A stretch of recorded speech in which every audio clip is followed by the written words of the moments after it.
त्या टोरेस कॅम्पमध्ये कुठल्याही गुंतवणूकदाराला काहीही मिळणार नाही. मी पुन्हा पुन्हा सांगतोय आणि ते काय लोकांच्या पचनी पडत नाही, त्याच्यावर टीका होती. आणि नाही मिळणार आहे. मला माहिती आहे यापूर्वीच्या स्कॅमचे लोक मला माहिती आहेत कोण कोण होते, त्यांनी काय केलं, त्यांच्या प्रॉपर्टीज आपल्याला नाही मिळालेल्या. पण याच्यामध्ये एक गमत आहे बरं का या स्कॅममध्ये टोरेसच्या, की त्याच्यामध्ये फिर्यादी आरोपी एकच आहेत. ज्यांनी फिर्याद केली आहे तेच आरोपी आहेत पोलिसांच्या मते. हा नवीन प्रकार आहे.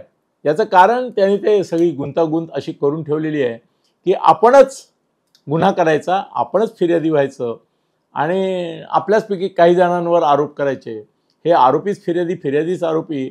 हे प्रकरण मोठं कॉम्प्लिकेटेड आहे ना. आर्थिक गुन्ह्यात सरकारलाही ते महागात पडणार आहे.